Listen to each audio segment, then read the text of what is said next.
अस्सलाम वालेकुम व्यूअर्स, क्या हाल है। आज एक और पॉडकास्ट के साथ हम हाजिर हैं और आज के जो गेस्ट हैं वो काफ़ी अरसे से दराज का स्टोर यूज़ कर रहे हैं और आज बेसिक जो दराज का सेलर है और जो थर्ड पार्टी थ्रू काम कर रहे हैं दराज के लिए, उनसे पूछेंगे उनको क्या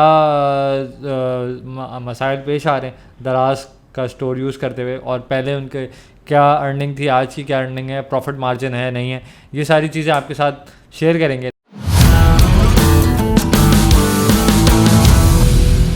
तो हमारे साथ स्टूडियो में शामिल है साद। अस्सलाम वालेकुम सर, क्या हाल है? वालेकुम सलाम, आई एम गुड। आप सुनाएं। साद, आपने काफ़ी अर्से से दराज के स्टोर इस्तेमाल कर रहे हैं और मुझे जहाँ तक ध्यान पड़ता है कि आपके कोई 3 से 4 स्टोर थे दराज के, जो कि अब शायद 2 रह गए, ऐसे ही है? 3 रह गए, क्योंकि ये जर्नी थी बहुत लंबी है। हाँ, इसमें कई अप एंड डाउन्स आए थे और बहुत सारी ऐसी बातें जो मैं शेयर करना चाहूँगा दराज के लिए कि दराज ने मेरे साथ ये चीज़ें गलत की हैं और कहीं पे उसने अच्छा भी किया, अच्छा बहुत कम किया 10%, बाकी तो 90% उसने हमारा खून ही पिया।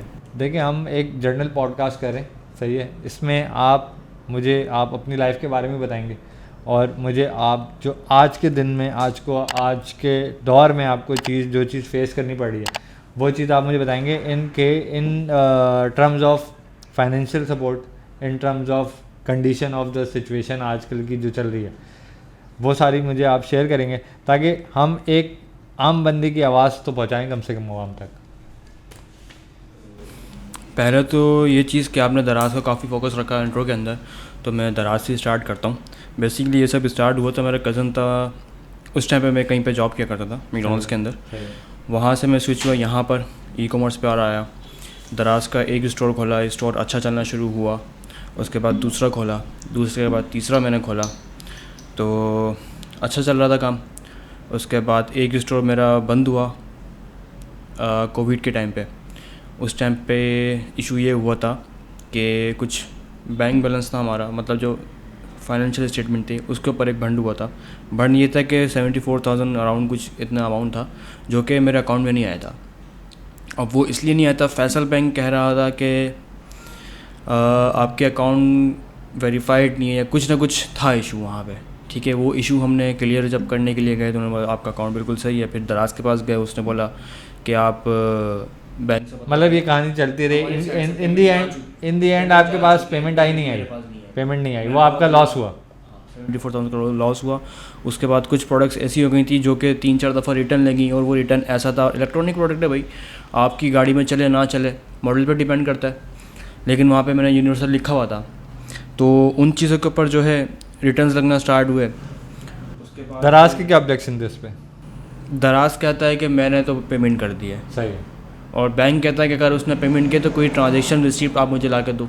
दराज कहता है कि जो हमारा फाइनेंशियल स्टेटमेंट एक आता है पोर्टल के ऊपर, वही हमारी स्टेटमेंट होती है, उसके अलावा कोई हम देते नहीं है या होती नहीं है हमारे पास। नहीं तो अब जो आप दराज का स्टोर चला रहे हैं, सही है, आपके स्टोर चलाने में और पिछले जब आप 2-3 साल से या 6 साल से 7 साल से चला रहे हैं उसमें और इसमें आज के दौर में क्या फ़र्क है? ठीक है, लॉन्ग स्टोरी शॉर्ट, पहले प्रॉफिट मार्जिन बहुत अच्छा होता था, प्रोडक्ट्स ज़्यादा नहीं थी, कम प्रोडक्ट्स थी जो कि अच्छी सेल होती थी। अभी मार्केट इतने से इतनी हो गई है, प्रोडक्ट्स भी बहुत सारी हो गई हैं, और जो बड़े होल सेलर्स हैं वो इस मार्केट में आ चुके हैं खुद से। तो जो हम चीज़ मार्केट से परचेज़ करते थे 200 रुपये की, और उस होल सेलर को तो सिर्फ बेचनी है, अब वो 200 की बेचे 210 की बेचे, उसको इससे कोई फ़र्क नहीं पड़ता, उसको बस अपने ऑर्डर ज़्यादा चाहिए, तो वो डायरेक्ट आ गया दराज के ऊपर, वो 200 की सेल कर रहा है। हम 220 की सेल करते थे, तो ऑब्वियसली कस्टमर 220 की हमसे ही लेगा, 200 की उसी से लेगा। तो आप ये बोल रहे हैं जो होल सेलर थे उन्होंने अपना स्टोर बना लिया और अब आपका प्रॉफिट मार्जिन तकरीबन कम हो गया। उसके बाद बहुत सारी रिस्ट्रिक्शंस लगी हैं, पेनल्टीज़ लगा दी उन्होंने। 48 आवर्स में आपको ऑर्डर को जो है डिस्पैच कर देना अपने एंड से, अगर वो नहीं करोगे तो वो कैंसिल होगा तो उसके ऊपर 200 की पेनल्टी लगेगी, प्लस उसके ऊपर एक रेटिंग चल रही होती है, वो रेटिंग आपको बहुत इफेक्ट करती है। आपको रेटिंग को मेंटेन करने के लिए, स्टोर मेंटेन करने के लिए महीना लग जाता है। अच्छा, मैंने ये सुना, सॉरी मैं आपकी बात कर रहा हूँ, मैंने ये सुना है कि जो ये रेटिंग वाला सीन है ये इंटरनली बंदे अपने खेल रहे होते हैं कि यार ये रेटिंग बढ़ा दो, रेटिंग कम कर दो, इस तरह से है कुछ? रेटिंग पे तो आप नहीं जा सकते, हाँ, लेकिन है, ये स्टोर को अगर रिफ़्रेश करता है दराज तो वो आपकी रेटिंग सही हो सकती है, क्योंकि यहाँ पर हम जब लाइव कस्टमर सपोर्ट से बात करते हैं वो उनकी बात अलग होती है, और जो पीछे क्लेम सेंटर में बैठे हुए होते हैं उनकी बात अलग होती है। क्लेम वाले कहते हैं कि हम इसको रीसेट नहीं कर सकते या हम कुछ भी नहीं कर सकते, हम लोग हैंड्स अप वाला सीन है हमारा। और जो लाइव शट पे बंदे बैठे होते हैं वो कहते हैं कि आप उनसे बात करें, वो आपका स्टोर जो है सही कर देंगे, आपकी जो अमाउंट पेनल्टी लगी है वो रिवर्स हो जाएगी। चलो यहाँ तक समझ आती है। उसके बाद जब उनसे ये डिस्कस करते हैं कि भाई ये जो ऑर्डर रिटर्न लगा था, प्रोडक्ट हमने सही भेजी है, कस्टमर ने उसको चेंज करके वापस रिटर्न किया है, उसके ऊपर जो पेनल्टी चार्ज की है वो एक अलग चीज़ है। साथ के साथ उसके ऊपर रेटिंग हमारी डाउन जाती है। जब डाउन रेटिंग जाती है तो वो बहुत ज़्यादा इफेक्ट करती है, वो बहुत ज़्यादा तकलीफ़ हो जाती है आपको। क्यों? क्योंकि आपने महीने के अंदर बैठ के उसको एक मेंटेन किया होता है अपने 80% 90% पे जाके, वो एक आपका रिटर्न जो है 5% उसमें माइनस कर देता है, और वो 5% वापस ऊपर लेके आना बहुत मुश्किल होता है।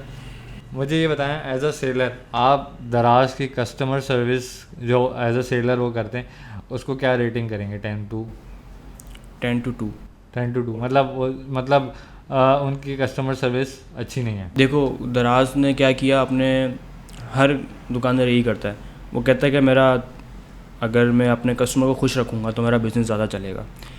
और बहुत कम कंपनीज़ होती हैं जो अपने एम्प्लॉयज़ को भी खुश रखती हैं, और जो कंपनीज़ अपने एम्प्लॉयज़ को खुश रखती हैं वो आगे बढ़ती हैं। नहीं तो एम्प्लॉयज़ का भी तो काम है ना कंपनी को खुश रखें, तो आपने दराज को खुश रखना पड़ेगा ना। होंगे भाई, एक बराबर नहीं है। मैं कहता हूँ कि हमारी जो सेलर कम्युनिटी है ये भी कोई कम नहीं है, इसने भी बहुत अब पहले हरकतें की हैं। मैं कुछ लोगों को जानता तो उन्होंने जो है पत्थर डाल के भेजा था दराज पे डब्बे के अंदर, तो वो गलत किया था। अब जो हमने तो दराज पे, अब तो मैंने देखा कि दराज पे ना हर चीज़ बिक रही है, हर चीज़, मतलब आप दुनिया की कोई चीज़ उठा लें वो दराज पे बिक रही है। वो किसी ना किसी नाम से बिक ही रही है। गुर्दे उर्दे भी मिलेंगे भी आपको थोड़े दिनों में आके।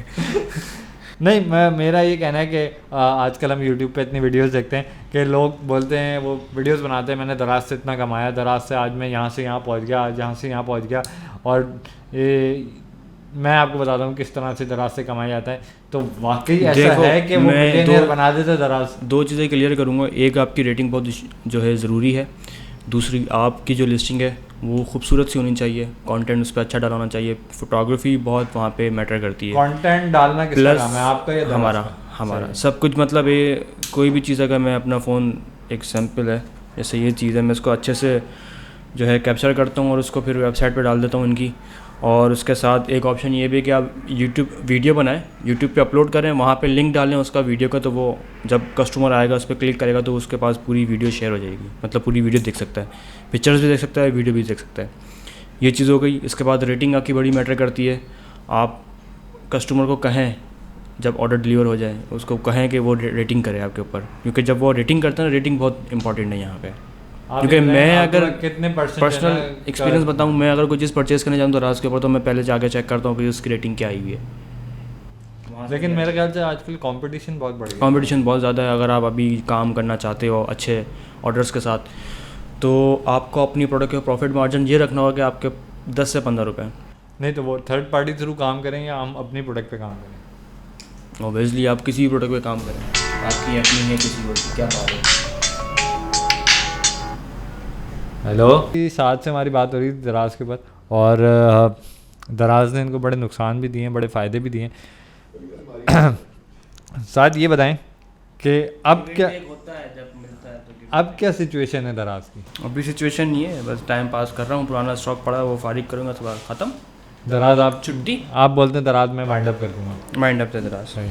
तो ये जो आजकल लोग वीडियोस बना रहे हैं यूट्यूब पे कि दराज से आप इतना कमाएं और ऑनलाइन इतना कमाएं, ये चीज़ बेचें यार, वो लोग हैं जो जिनके पास स्टॉक नहीं है, घर पे फारिग बैठे हैं, डिग्री कर ली है, कुछ करने को नहीं है, फ्रीलांस आपने जो है किसी, तो आजकल जॉब्स भी तो नहीं है, लोग क्या करें, घर पे बैठ के ये करेंगे ना, कमाएंगे। अब वो क्या करते हैं, आपको एक एजेंट बैठ जाता है वहाँ पे, वो आपके जो है कस्टमर्स को आंसर कर रहा है।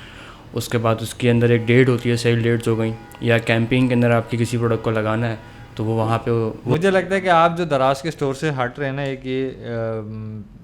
एक ड्रॉबैक है बेसिकली, क्योंकि आज का दौर जो है ना वो सारा ई कॉमर्स का है। आप ज़्यादातर देखें चीज़ें लोग ऑनलाइन खरीद रहे हैं, ऑनलाइन बेच रहे हैं। और भी बहुत सारी वेबसाइट्स आप वहाँ भी जा सकते हो। फूड पांडा आपको इंस्टेंट डिलीवरी कर रहा है। काफ़ी तो VPN पे चली गई हैं वेबसाइट्स, उस पर भी काफ़ी चीज़ें बिक रही हैं, खरीदे जा रहे हैं। हमें वाली बात करनी है, आप कभी गए ना उस वेबसाइट पे? नहीं, ज़रूरत नहीं पड़ी, अभी तक ज़रूरत नहीं पड़ी। आप वैसी बिक रही है आपकी? नहीं, ज़रूरत ही नहीं पड़ी ना। नहीं बेचने के लिए तो जाते होंगे ना, कोई वेबसाइट तो यूज़ करते होंगे बेचने के आपका मूड क्या है? लिए। मूड छोड़े ना आप मूड बनाने की करें। कैसे बनता है? तो नाज़रीन, ये थे साथ हमारे साथ, बहुत अच्छी इनसे एक दराज के ऊपर गुफ्तगू हुई और दराज के ड्रॉबैक्स और दराज के फ़वाइद दोनों इन्होंने बताए। ये वो सेलर हैं जो कोर होते थे दराज के, और जब दराज स्टार्ट हुआ था तब इन्होंने कमाया भी और इन्होंने बहुत अच्छा अपना स्टोर चलाया। फिर कुछ सिचुएशन ऐसी आई कि दराज ने इनको उस लायक नहीं रखा जो ये अभी है। तो उम्मीद करता हूँ आज का पॉडकास्ट पसंद आया होगा आपको, और नेक्स्ट पॉडकास्ट में इंशाल्लाह फिर मुलाकात होगी। टिल देन देखते रहिए अनस हाशमी।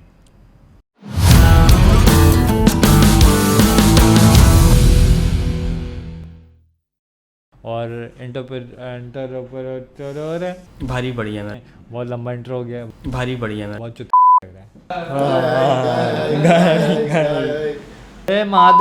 अस्सलामुअलैकुम व्यूअर्स, क्या हाल है? आज के एक और पॉडकास्ट भारी बढ़िया मैं। उनका नाम है साद, और के पीछे जो बैठे हैं वो उनकी अगर बजना बंद हो जाएगी तो हम फिर काम स्टार्ट कर लेंगे। भारी बढ़िया मैं।